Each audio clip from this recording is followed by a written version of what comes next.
بالله من الشیطان الرجیم بسم الله الرحمن الرحیم. جی قدرمنو کتونکو زه ستاسو په خدمت کې محمد اسرار چې کوم نن حاضر یم او دا وخت چې کوم نن درشال شادي حال دی د تانه او دلته زمونږ د پیراپلیجیک سنټر حیات آباد چې کوم په خور چیف ایگزیکټیو ډاکټر الیاس د بچی عمر فاروق سید واده دی دا د هغې والد صاحب دی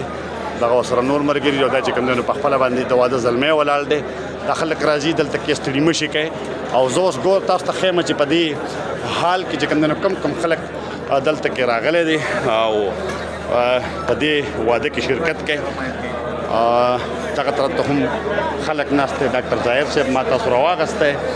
په هر حال دې طرف ته چې کوم دی دا هم خلک ناست دی. دغه وګوره بیا دا چې کوم دی نو مشران دي او دا زمونږ د تلاش نه سید حسن خان راغلی دی او ورسره دا چې کوم دی نو د تلاش زیات تر اکثریت دی حلیم اسد صاحب چې کوم دی نو هغه هم زمونږ ملګری دی. ها ډاکټر لطف الله تاسو کریم الله تاسو نعیم شاه تاسو امداد احمد جی حاجی لا ورګه زموږ سره سید حسن صاحب چې کوم دی نو لکه ډېر زیات یو پوهان کس یو دوه الفاظ د واده په حواله باندې د زموږ د کلي ډېر محترم ډاکټر صاحب الیاس د بچي واده دی او دوه هغه امریکن نیشنلټي هولډر دی. ډېر زیات په مینه ولا د علاقې د خلک راغلی دی چې د الیاس صاحب ډېر خدمت کوي زموږ د علاقې د خلکو په دې پیراپلیجیک ایډمنسټریټر هم دی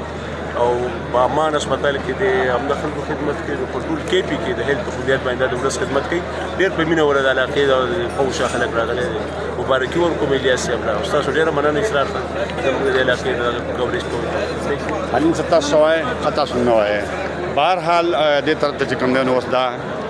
یو بل سایډ ته مونږ رالو ډاکټر خشت رحمان صاحب او د هغه سره ملګری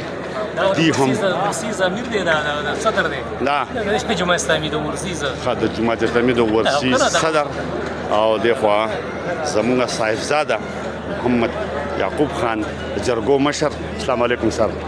دی هم چې کوم دی نو ډېر وختي راغلي دي دغه طرف ته هغه طرف ته هم خلک ناست دی دغه شانته دغه طرف ته هم چې کوم دی نو خلک ناست دی او که داسې بیا مونږ ځو نو دې طرف ته دا هم مشران دي زیات تر پکې د پېښور د بهر نه هم میلمانه او ملګري راتلی شي چونکې پیراپلیجیک سنټر چې کوم دی نو دا د پېښور د افتاب علم خان زمونږ ډېر دروند مشر پوهان او محقق زمونږ خان لا او دې طرف ته چې کوم دی نو خیر د قرض مې د ترابې کېدله تاسو وایئ یو دوه الفاظ زه به نور څه ووایم. ډېر د خوشحالۍ خبره ده د ډاکټر الیاس چې کوم شرافت دی د هغه کوم اخلاق دي نو دا ټول مخلوق هغه راخته که نه دې حالاتو ته ګوره سخت حالات دي بارانونه دي سیلابونه دي موسم سختی تا ته پته ده نو د دې ټولو دا راتلل دا د هغه د بهترین اخلاقو د هغه د خاندان د افرادو نتیجه ده. الله دې دا خاتمه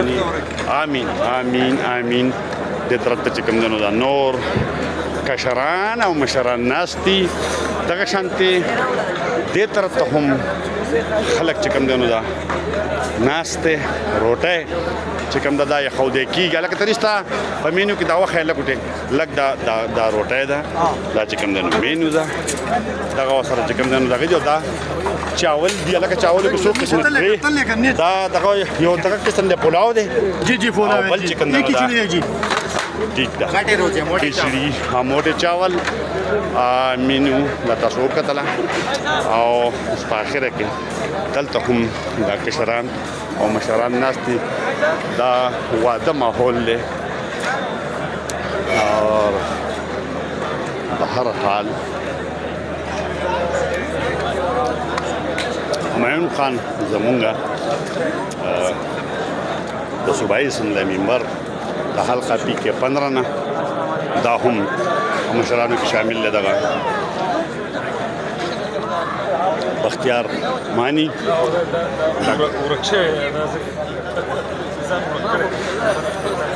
چیرمن صاحب راغلی دا چیف ایگزیکټیو پیراپلیجیک سنټر حیات آباد پېښور ډاکټر الیاس صاحب چې د چا د